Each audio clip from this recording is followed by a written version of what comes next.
चलो बच्चों, अध्याय 8 पढ़ेंगे हम लोग आज। अध्याय 8 और अध्याय 8 है हमारा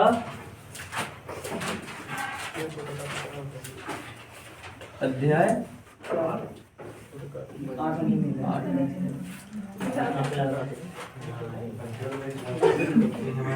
धारा लूप पर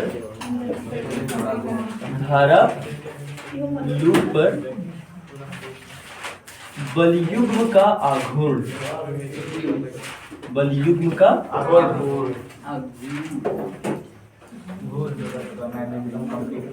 चल कुंडली धारा माप।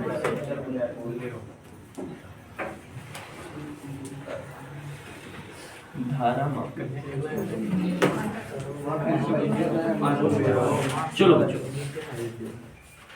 ये है हमारा अगला पाठ, अध्याय 8, धारा लूप पर बलयुग्म का आघूर्ण चल कुंडली धारा मापी। इसमें एक डेरिवेशन जो हम लोग पहला वाला करने वाले हैं ना, बहुत महत्वपूर्ण है, बोर्ड में कई बार पूछा गया। ठीक है, हाँ, बड़ा भी है, थोड़ा सा आसान भी है। चलिए सबसे पहले हम यहाँ पे मतलब सबका समझ लेते हैं। सबसे पहले हम समझ लेते हैं कि धारा लूप होता क्या है। बच्चों, धारा लूप का एकदम सामान्य मतलब है धारावाही चालक को किसी आकार में एक फेरा मोड़ कर बनाया गया आकृति, वही है धारा लूप। तो धारा लूप का मतलब क्या होता है बच्चों? वही धारावाही लूप ही होता है, मतलब जिसमें धारा प्रवाह हो जाए, समझ में आ रहा? जिसमें धारा बहे। और लूप का मतलब जानते हैं हम लोग, चालक को कभी भी किसी भी आकृति में एक फेरा मोड़ने पर वो जो संरचना, जो भी चीज प्राप्त होती है, वही आपका लूप होता है। ठीक, अब धारावाही लूप पर बलयुग्म का आघूर्ण लग रहा है। भाई प्रश्न बड़ा लाजमी है कि आखिर धारावाही लूप पर बलयुग्म का आघूर्ण लगेगा क्यों? तो उसका कारण ये है, हमने 7वें चैप्टर में पढ़ा हुआ था कि अगर किसी धारावाही चालक को किसी चुंबकीय क्षेत्र में रखा जाता है तो चुंबकीय क्षेत्र के कारण धारावाही चालक पर बल लगता है। हमने वहां बल चालकों पर देखा था, किसी निकाय पर नहीं देखा था, किसी सिस्टम पर नहीं देखा था। और लूप एक सिस्टम की तरह होता है। तो जब लूप को हम किसी चुंबकीय क्षेत्र में रखते हैं तो वहां सिस्टम पर जब बल लगता है तो एक्चुअली में बलयुग्म का आघूर्ण लगता है। तो अभी हम इस पहला डेरिवेशन ही यही देखेंगे कि जब हम किसी धारावाही चालक को किसी चुंबकीय क्षेत्र में रखते हैं तो उस पर बलयुग्म का आघूर्ण काम करता कैसे है। ठीक है, और इसी प्रक्रिया पर आधारित ये एक उपकरण पढ़ना है हमको, जिसका नाम है चल कुंडली धारा मापी। चल कुंडली धारा मापी एक ऐसा उपकरण है जिसकी वजह से धारा का संसूचन होता है, यानी धारा को डिटेक्ट किया जाता है या धारा नापा जाता है। समझ में आया? ठीक है, डिटेक्ट करने का मतलब पता करना, धारा जा रहा है कि नहीं जा रहा है। आओ लाल, नमस्ते नमस्ते।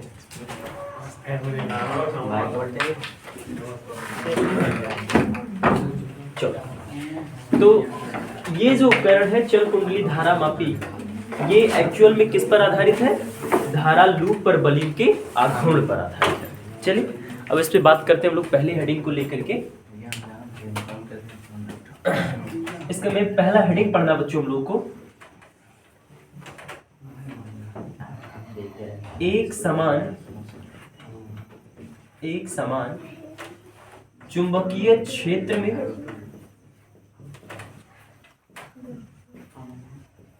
धारावाही लूप पर बेटा वहां पे यहाँ पे धारावाही लूप पर बलयुग्म का आघूर्ण या बल आघूर्ण उसको कह लो, ठीक है, एक ही बात है। तो पहला टॉपिक अपना ही कहाँ लिखा वो? अच्छा, हो सकता है गलती से। चलिए देखें, एक समान चुंबकीय क्षेत्र में धारावाही लूप पर बलयुग्म का आघूर्ण कैसे लगता है, इसी पर बात करनी है। चलिए, तो सबसे पहले हम लोग एक समान चुंबकीय क्षेत्र में किसी धारावाही लूप को रख करके देख लें। देखिए, ये बच्चों हमारे पास एक समान चुंबकीय क्षेत्र है जिसकी ये चुंबकीय बल रेखा है, और इन चुंबकीय क्षेत्रों में या चुंबकीय बल रेखाओं में हम एक तल रख देते हैं जो कि लूप का है। किसका तल है बच्चों? लूप का। और लूप का तल रख दिया हमने ऐसे।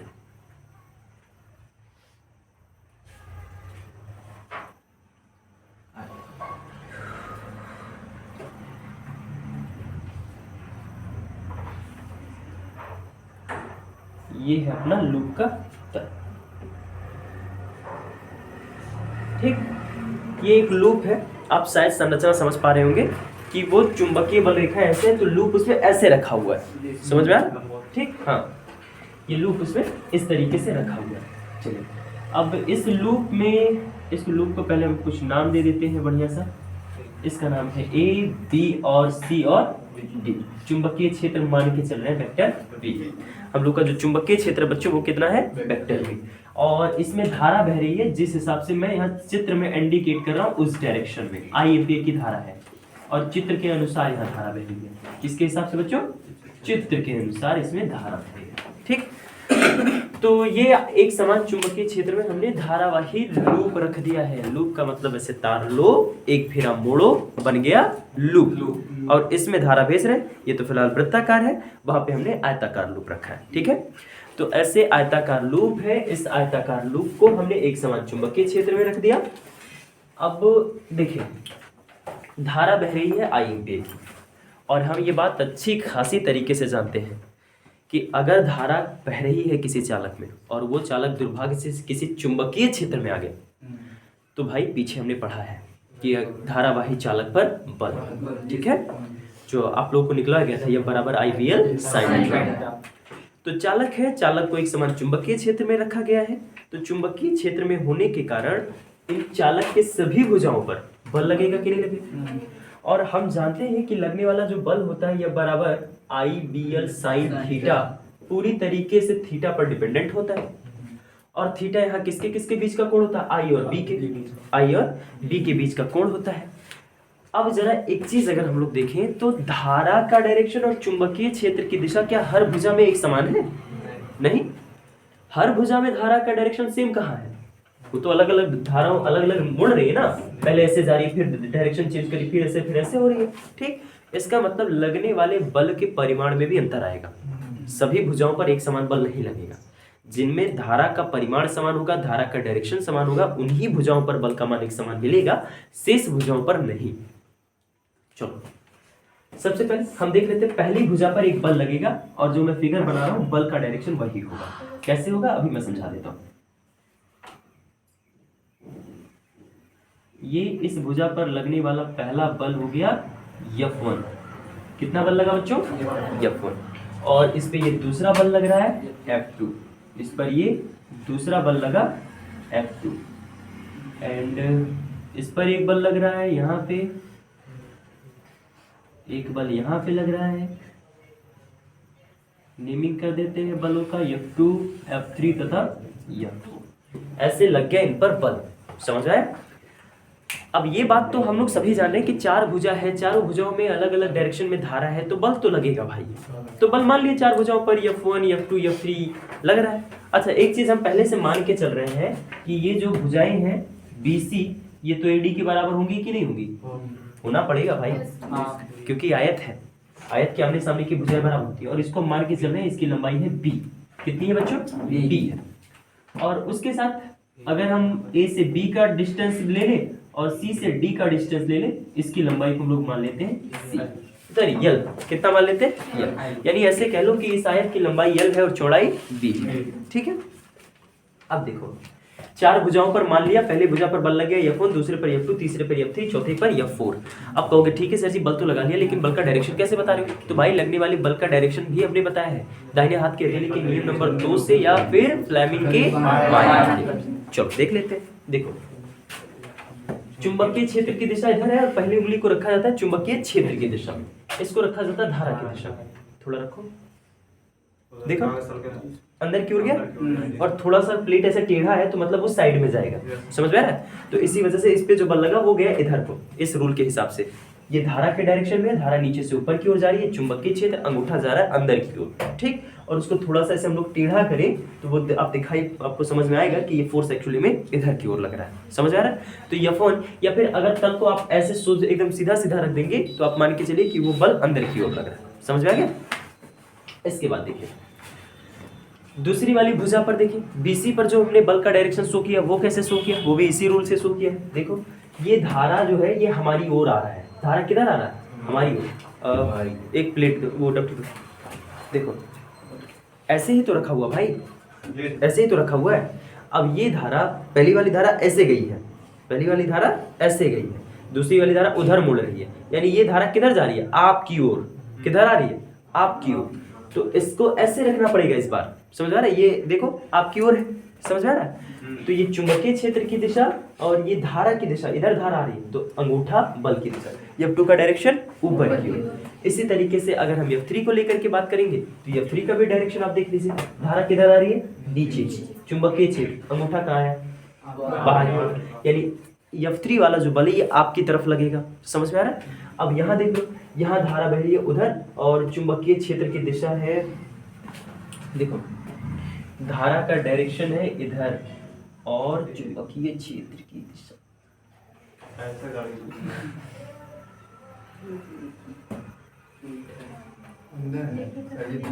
धारा का डायरेक्शन इधर, देखो समझ में आ रहा है। धारा का डायरेक्शन भाई उधर आ रहा की बार नीचे जाएगा ना, हाँ अंदर की ओर चुंबकीय क्षेत्र बल, समझ आ रहा है। ठीक, तो इस तरीके से चारों भुजाओं पर बल लग रहा है। चलिए अब हम, ये तो बल लग रहा है, कैसे लग रहा है हमने उस पर बात कर लिया, बल के डायरेक्शन पर बात कर लिया। अब हम देखते हैं कि ये जो भुजाओं पर बल लग रहा है ये लगेगा कितना। ठीक, चलो आप एक चीज मुझे बताएं, ये जो F1 और F3 है, क्या इन भुजाओं पर इन बलों का मान, या फिर जो F2 और F4 है, ये जो पेयर बन रहे हैं दो दो बलों के, इन बलों के परिमाण समान होंगे कि अलग अलग होंगे, समान होंगे। उसका कारण क्या है, उसका कारण ये है, पहले मैं कौन कौन से बल समान होंगे वो दिखा देता हूँ। देखो बल जो F1 है और F3 ये आपस में बराबर होंगे, तथा जो F2 है ये F4 के बराबर होगा। अब क्यों सर ऐसा क्यों कह रहे हैं आप, हाँ क्योंकि सभी भुजाओं की, अगर जो F1 F2 वाली भुजाएं हैं, यानी AB और CD लेंथ समान है कि नहीं समान, दोनों में धारा का मान समान है कि नहीं समान, एक समान चुंबकीय क्षेत्र में, और धारा यहाँ भी चुंबकीय क्षेत्र के साथ 90 डिग्री का कोण बना रही है। और इस हिसाब से अगर हम F1 को देखेंगे और F3 को देखेंगे तो ये दोनों लोग परिमाण में एक समान हमको दिखाई पड़ रहे हैं। क्यों, क्योंकि धारा का मान समान है, चुंबकीय क्षेत्र समान है, इन भुजाओं की लंबाइयां समान है, धारा और चुंबकीय क्षेत्र का जो यहाँ डायरेक्शन है दोनों के लिए समान है। तो इस वजह से जो बल F1 लग रहा है और जो बल F3 लग रहा है इनका परिमाण समान है। समझ में आई बात। जबकि अगर हम बात करते हैं BC तथा AD की, सेम कंडीशन, जितनी लंबाई BC की उतनी लंबाई AD की, समझ में आ रहा है। और फिर जितनी लंबाई जितना धारा BC में उतने धारा AD में, जो चुंबकीय क्षेत्र BC के लिए वही चुंबकीय क्षेत्र AD के लिए, जितना एंगल आपका BC बनाता है उतना ही एंगल आपका AD बनाता है। तो इस वजह से बल के परिमाण जो है BC वाली भुजा पर और AD वाली भुजा पर एक समान है, समझ में आ रहा है। जबकि भुजा AD तथा CD वाली भुजाओं पर भी बल का मान एक समान है। ठीक है, बल का मान एक समान हो गया, लेकिन लगेगा कितना। सबसे पहले मैं कैलकुलेट कर लेता हूँ F1 को। अच्छा, जो वैल्यू F1 की होगी वही वैल्यू आपकी F3 की होगी। F1 बराबर धारा कितनी I, चुंबकीय क्षेत्र कितना B, और वहां पे इंटू साइन क्या डिग्री 90 डिग्री। साइन 90 डिग्री का मामला समझ पा रहे हो कि साइन 90 क्यों हो रहा है। हाँ, साइन 90 इस नाते हो रहा है क्योंकि धारा और चुंबकीय क्षेत्र BC और CD वाली भुजाओं में विलंबवत है। देखो समझ में आ रहा है, इसकी वजह से तो लगने वाले बल F1 का जो मान है ये आ जाएगा F1 बराबर IB न्यूटन। ठीक, ये F1 का मान है। अब एक चीज और देखेंगे,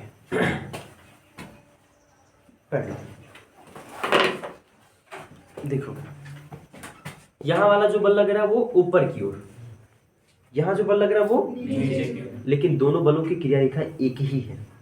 डायरेक्शन कैसे, F2 का डायरेक्शन F4 के ठीक अगेंस्ट है, विपरीत है, और क्रिया रेखा इनकी एकदम सेम टू सेम है। तो F1 और F2 यही हो जाएंगे नष्ट। समझ में आ रहा है, F1 और F2 कैसे हैं, विपरीत है एकदम, क्रिया रेखा एकदम सेम है, परिमाण समान, ये बल यही एक दूसरे को निरस्त कर देंगे। हाँ, F2 माइनस F4 बराबर नहीं, F2 माइनस F4 बराबर 0। ठीक, उसका कारण क्या है? क्योंकि दोनों बलों का परिमाण बराबर है, डायरेक्शन अपोजिट है, क्रिया रेखा सेम है, तो ये गया काम से।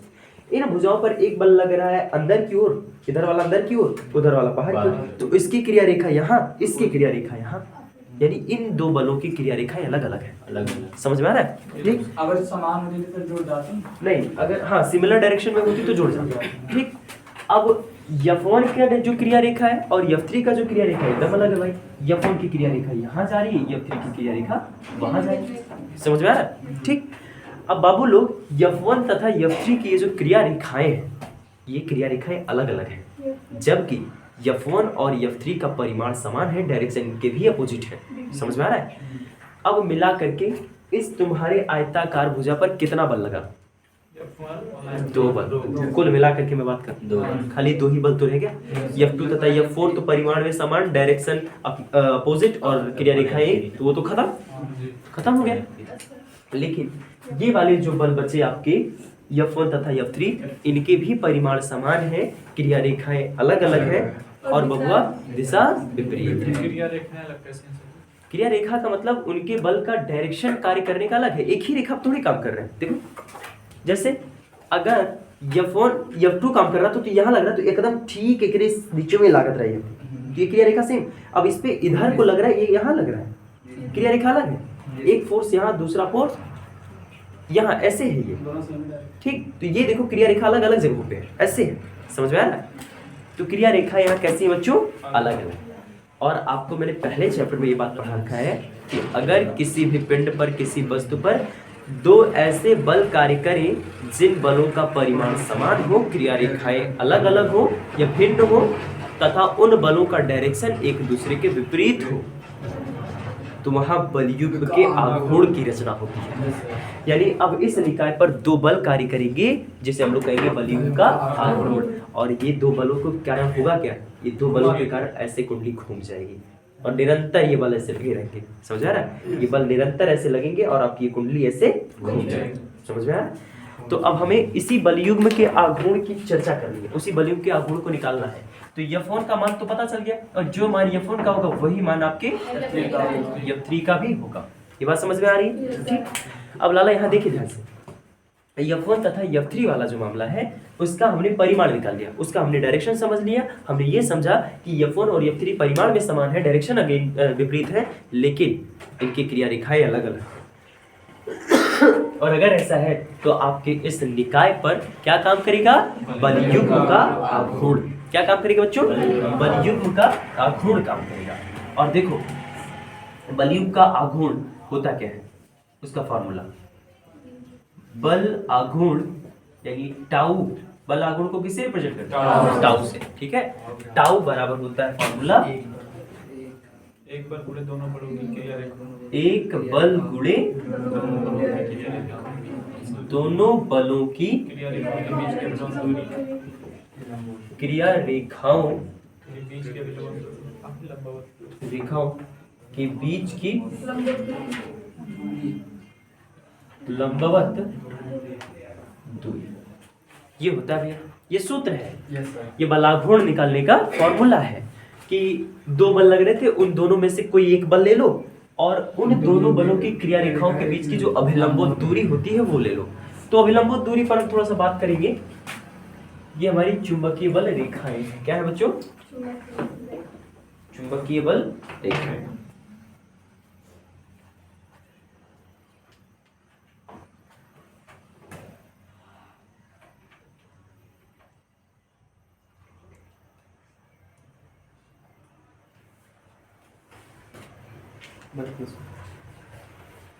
चलिए, तो वो हमारी चुंबकीय बल रेखाएं हैं। और ये मैं तल बना रहा हूं, ये हमारा तल है कुंडली का। ऊपर से देखने पर ये क्या है? तल है। और यहां लग रहा था वो फोर्स F3। ठीक, ये F3 वाला फोर्स है और तल के इस वाली भुजा पर बल लग रहा है F1। क्या लग रहा है बच्चों? F1 लग रहा है। और इस क्रिया रेखा है और वो उसकी क्रिया रेखा है। देखो ये F3 की क्रिया रेखा है, ये F1 की क्रिया रेखा है। अब इनके बलों की अगर हम अभिलंबोत दूरी की बात करते हैं तो ये अभिलंबोत दूरी ये है जो कि होती है b sin थीटा। कितनी होती है बच्चों? और ये आपकी अक्ष, ये तल की क्या है? अक्ष। ये तल की क्या है बच्चों? अब ये फिगर देखो, थोड़ा समझना होगा। ये आपका तल यही है, ये क्या है? तल है। अब जैसे ये था, अब तक हम लोग तल को ऐसे सामने से देख रहे थे, ऐसे देख रहे थे, ठीक। अब जब हम इसी चीज को, चुंबकीय बल रेखा इधर को जा रही है, तल ऐसे रखा है, अब हम जब ऐसे देखेंगे तो हमको ये वाला हिस्सा दिखाई देगा ना खाली। समझ में आ रहा है? तो ये चीज वही दिखाई है। अब देखो, एक बल ऐसे है, दूसरा बल यहाँ लग रहा है, इनकी क्रिया रेखा ऐसे है। अब आपको खाली ये चीज दिखाई देगी ऐसे। समझ में आ रहा है? ऊपर से देख रहे हैं, ये है आपका F3, ये है आपका, लेकिन इसका डायरेक्शन नीचे की ओर है। अगर ये F3 है तो ये वाला हाथ नीचे की ओर तरफ रहना चाहिए। समझ में आ रहा है? तो इनके बलों की क्रिया रेखाओं की लंबवत दूरी ये है b sin थीटा। अब देखिए टाउ, एक बल कितना है? IBL, एंड दोनों बलों की क्रिया रेखाओं की लंबवत दूरी कितनी पड़ी? b sin theta. कितना पड़ा बच्चों? b sin theta. अब इस हिसाब से टाउ बराबर, यहाँ थोड़ा सा ध्यान देंगे हम लोग, IB, यहाँ यल गुणे b दिखाई दे रहा है, ठीक। और यल गुणे b, ये देखो, ये वाला भैया ये लेंथ आपका b है, ये लेंथ क्या है? और यल वाला जो लेंथ है वो इसे नीचे की ओर है। समझ में आया? ठीक। अब यल गुणे b, यल गुणे b यहाँ दिखाई दे रहा है, जिसको हम लिख देते हैं कैपिटल A sin थीटा। अब यल गुणे b को हमने a क्यों लिखा? देखो, यल गुणे b ये आयत की लंबाई और चौड़ाई का गुणनफल है बच्चों। ये लंबाई और चौड़ाई का क्या है? और लंबाई और चौड़ाई का जो गुणनफल होता है ये आयत का क्षेत्रफल होता है। तो यानी इसके स्थान पे हम आयत का क्षेत्रफल कैपिटल A रख सकते हैं। समझ में आया? ठीक। तो ये हो जाएगा टाउ बराबर IBA sin थीटा। समझ में आया? अब यहाँ सबसे ज्यादा आप ध्यान देंगे कि थीटा आखिर किसके किसके बीच का कोण है। तो बच्चों, थीटा आपके चुंबकीय क्षेत्र और उस तल के अक्ष के बीच का कोण है। समझ में आ रहा है? थीटा किसके किसके बीच का कोण है? चुंबकीय क्षेत्र और तल की अक्ष के बीच का कोण है। समझ में आ रहा है? अच्छा, ये तो सब बात हुई किसी लूप पर। ये सब बात किस पे चल रही है? अगर लूप के अलावा, जैसे लूप पे तो एक फेरा होता है, अगर लूप के स्थान पर कैपिटल N फेरों की कोई कुंडली आ जाए, तो अगर कैपिटल N फेरों की कोई कुंडली आ जाएगी तो बाबू लोग, अगर एक फेरे में इतना सब कुछ हो रहा है तो N फेरे में कितना होगा? N से गुणा करें, तो ये हो जाता है NAIB sin। ये है बच्चों एक समान चुंबकीय क्षेत्र में धारावाही चालक पर लगने वाले बलयुग्म का आघूर्ण। ये कुंडली के लिए है, वो लूप के लिए है। समझ में आया? एक बार फिर से कंटेंट सुनते हैं। माना एक समान चुंबकीय क्षेत्र वेक्टर बी में एक आयताकार लूप ABCD स्थित है, ठीक है। माना लूप में धारा बह रही है स्मॉल आई। माना लूप में कितनी धारा बह रही है बच्चों? Small I. तो जब लाला लूप में धारा स्मॉल आई बह रही है तो धारा के कारण सभी भुजाओं पर क्या होगा बच्चों? बल लगेगा। धारा के कारण सभी भुजाओं पर क्या लगेगा? बल लगेगा। मान लिया भुजा AB पर बल F1 है, भुजा CD पर बल F3 है, भुजा BC पर बल F2 है तथा भुजा AD पर बल F4। यहाँ सभी बलों का जो मैंने डायरेक्शन इंडिकेट किया है वो मैंने फ्लेमिंग के बाएं हाथ के नियम के प्रयोग से किया है। समझ में आ रहा है? ठीक। अब देखिए, यहाँ जो F2 तथा F4 का फोर्स है, इन बलों के परिमाण समान है, डायरेक्शन अपोजिट है, क्रिया रेखा सिमिलर है, तो इसी वजह से F2 तथा F4 ये बल यही डिस्ट्रॉय हो जाते हैं, नष्ट हो जाते हैं। बचा क्या? बचा F1 तथा F3।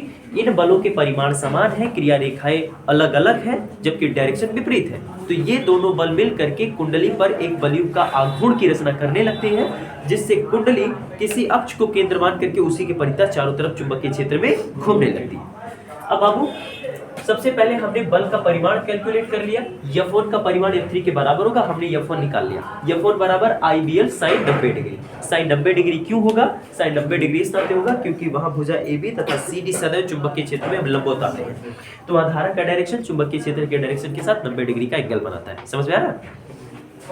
लगने वाले बल का मान मिल गया IBL अब बल आघूर्ण निकालना होता है तो हम दोनों में से कोई एक बल लेते हैं और उन दोनों बलों की जो क्रिया रेखाएं होती है उनकी अविलंबोत दूरी ले लेते हैं। तो एक बल का मान मिल गया बच्चों IBL एंड क्रिया रेखाओं की अविलंबोत दूरी B sin थीटा रख करके मल्टीप्लाई कराएंगे तो ये आएगा बबुआ, यहाँ दिखाई देंगे लंबाई गुणे चौड़ाई आ रहा है और लंबाई गुणे चौड़ाई आयत का क्षेत्रफल होता है तो हमने उसके जगह पे आयत का क्षेत्रफल रख दिया। तो टाउ बराबर AIB sin थीटा।